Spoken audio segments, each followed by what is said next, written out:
besoin de toi, maître. Heureuse est la mère qui t'a porté et allaitée. Heureux plutôt ceux qui écoutent la parole de Dieu et qui l'observent.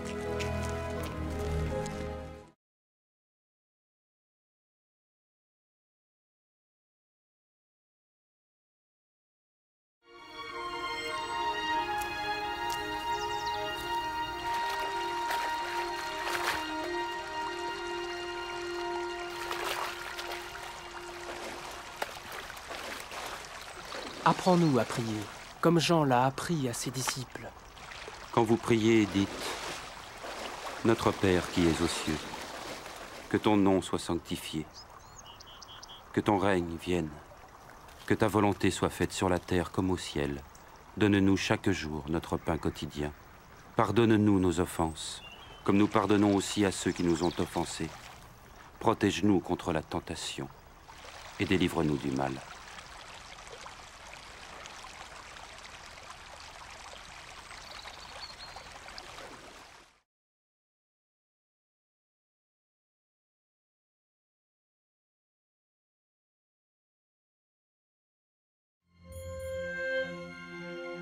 Dans les Saintes Écritures, Dieu déclare que le Messie viendrait pour être le sauveur du monde. La vie de Jésus prouve qu'il est bien celui dont les prophètes avaient parlé. Ésaïe a prophétisé que la Vierge deviendrait enceinte et qu'elle enfanterait un fils. Des siècles plus tard, la naissance de Jésus accomplissait cette prophétie.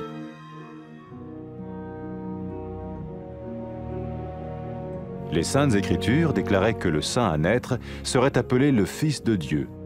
Cela signifiait que Jésus serait le Fils de Dieu au sens spirituel et non au sens physique. Nous le voyons par sa manière de vivre. Il a guéri des malades, il a pardonné leurs péchés, les a ramenés à Dieu et leur a promis une place dans le royaume éternel de Dieu. Il s'est offert lui-même en sacrifice pour le péché à leur place. Puis il est revenu à la vie, victorieux sur la mort selon le plan de Dieu. Jésus a dit « Personne ne me prend la vie, mais je la donne de ma propre volonté. » La vie de Jésus n'a pas seulement accompli les écrits des prophètes, mais elle a aussi confirmé la vérité de la sainte parole de Dieu. Les prophètes avaient écrit « Ta parole, ô mon Dieu, est parfaite, elle dure à toujours. » Jésus lui-même a dit « Le ciel et la terre disparaîtront, tandis que mes paroles ne disparaîtront jamais. » Jésus est venu pour nous donner la vie dans toute sa plénitude. Mais quand l'homme a désobéi à Dieu dans le jardin d'Éden, il a choisi sa propre voie et ses actions l'ont séparé du Créateur.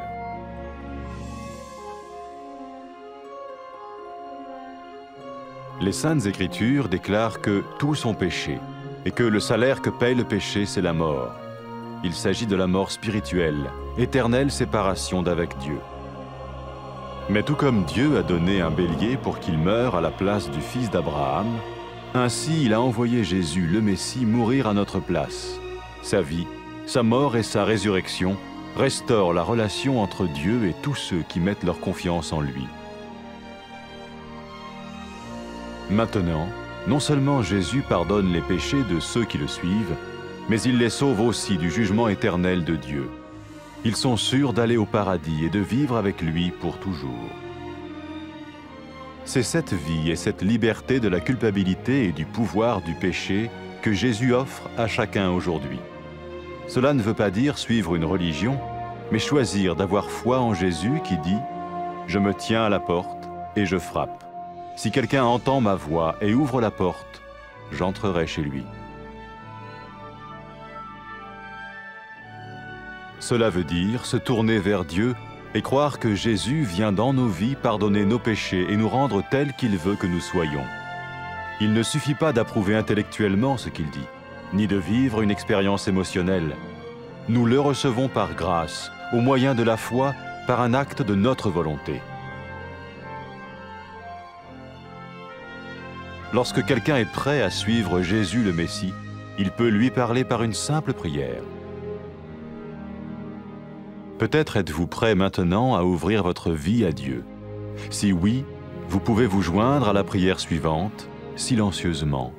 dans votre cœur. Seigneur Jésus, j'ai besoin de toi. Merci d'être mort sur la croix pour mes péchés.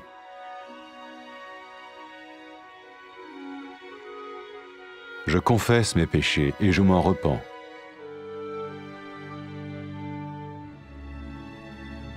Je t'ouvre la porte de ma vie et je te reçois comme mon Sauveur et Seigneur.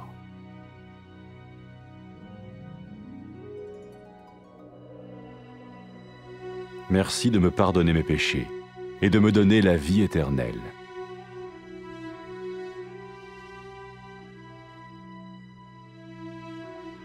Fais de moi le genre de personne que tu veux que je sois.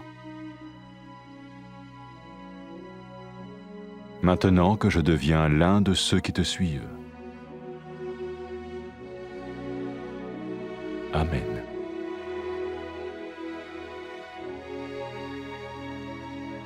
Jésus a dit à propos de ses disciples, « Mes brebis écoutent ma voix, je les connais et elles me suivent. » Pour expérimenter la vie en abondance promise par Jésus, ceux qui le suivent parlent à Dieu chaque jour dans la prière et lisent ou écoutent sa parole. Ils parlent de lui à d'autres personnes et rencontrent régulièrement ceux qui l'aiment et le suivent. N'oubliez pas sa merveilleuse promesse. Tout pouvoir m'a été donné dans le ciel et sur la terre. Et sachez-le, je vais être avec vous tous les jours, jusqu'à la fin du monde.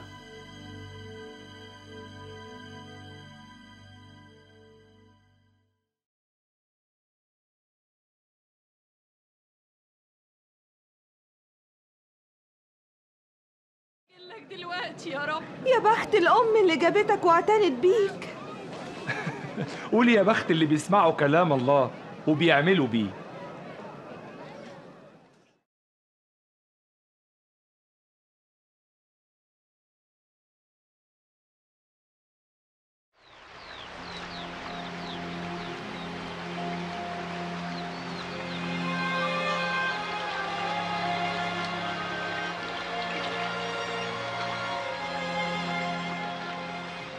علمنا الصلاة زي ما يوحنا علم تلاميذه.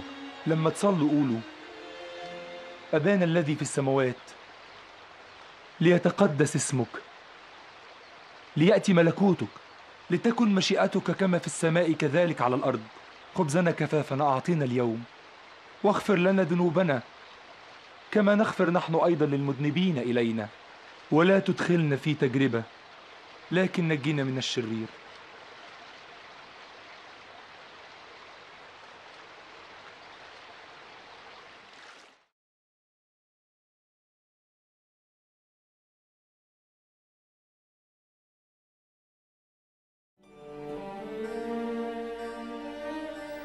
ربنا قال في الكتاب المقدس إن المسيح هيجي ويخلص العالم من الخطية، وحياة يسوع بتقدم لنا الدليل على إنه هو نفسه الشخص اللي اتكلم عنه الأنبياء. والنبي إشعياء قال العذراء هتحبل وتولد ابن، وبعد كده ب100 سنين اتولد يسوع وتحققت النبوة. والكتاب المقدس بيقول إن القدوس اللي هيتولد هيبقى هو ابن الله، وده معناه إن يسوع هيقولوا عليه ابن الله، طبعا بالمعنى الروحي مش الحرفي للكلمة. وده بنشوفه واضح في الطريقة اللي عاش بيها يسوع، لأنه شفى العيانين وغفر خطايا الخطاة ورجع لهم علاقتهم بالله ووعدهم بمكان مع ربنا في ملكوته. وبعدين قدم نفسه ذبيحة بدل الناس عن خطيتهم، وقام من الموت وانتصر عليه. يسوع قال محدش يقدر ياخد حياتي مني، أنا اللي أقدمها بنفسي. وحياة يسوع مش بس تحقق فيها كلام الأنبياء، لكن أكدت كلام الله نفسه. الأنبياء قالوا كلمة الله كاملة، وكلمتك يا رب تعيش للأبد. ويسوع نفسه قال حتى لو السماء والأرض زالت فكلامي مش ممكن يزول.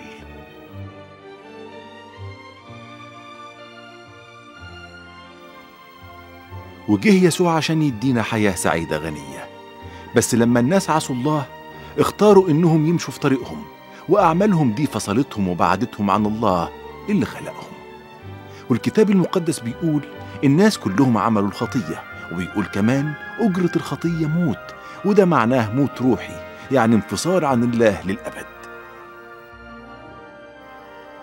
وزي ما ربنا بعت خروف ياخد مكان ابن أبونا إبراهيم ويموت بداله، بعت يسوع المسيح يموت بدلنا. وحياة المسيح وموته وقيامته رجعوا العلاقة بين الله والناس اللي آمنوا بيه واتكلوا عليه. ولحد دلوقتي اللي بيتبعوا يسوع مش بس بتتغفر خطيتهم، لكن كمان بيتخلصوا من عقاب الخطية، وربنا بيضمن لهم السماء والحياة معاه للأبد. والنهاردة يسوع بيقدم لكل واحد الحياة الجديدة والتحرر من الخطية وقوتها. ده مش معناه إنك تتبع دين وبس، لكن إنك تختار تآمن بالمسيح اللي قال أنا واقف على الباب أخبط، إن حد سمع صوتي وفتح الباب هدخل بيته. وده معناه إننا نرجع لله ونآمن إن يسوع هيدخل حياتنا ويغفر خطيتنا ويخلينا نعيش زي ما هو عايز. مش كفاية إنك تصدق الكلام ده بعقلك ولا حتى تنفعل بيه بإحساسك، إحنا بنقبله بالنعمة وبالإيمان، وده عمل من أعمال الإرادة. ولما يكون الناس مستعدين يتبعوا يسوع المسيح ممكن يكلموه ويعترفوا له. إذا كنت مستعد لكده تعالى له، قرب منه واعترف بخطاياك وتعهد بإنك تتبعه. يا رب يسوع، أنا محتاج لك. أشكرك لأنك مت على الصليب علشان خطيتي.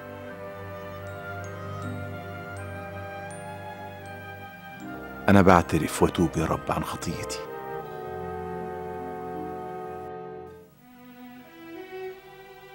وبفتح باب قلبي وحياتي وأقبلك مخلص ورب وسيد.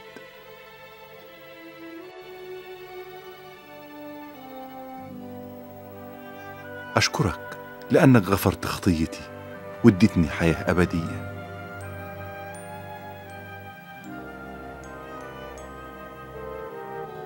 خليني أعيش زي ما أنت عايز يا رب.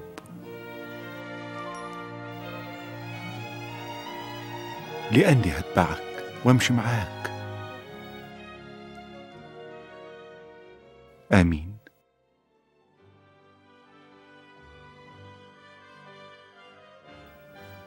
يسوع قال عن المؤمنين بيه خرافي تعرف صوتي وأنا أعرفها وهم بيمشوا ورايا ويتبعوني. وعشان تعيش الحياة السعيدة الغنية اللي بيوعدنا بيها الرب يسوع لازم تكلم ربنا كل يوم بالصلاة، وتقرأ أو تسمع كلمة ربنا، وكمان تكلم غيرك عنه، وتتقابل دايما في اجتماعات مع الناس اللي بيحبوا يسوع وبيمشوا وراه ويعيشوا معاه. وما تنساش أبدا وعد يسوع العظيم: كل السلطان اللي في السماء وعلى الأرض عندي، وأنا هكون دايما معاكم لغاية نهاية الزمن.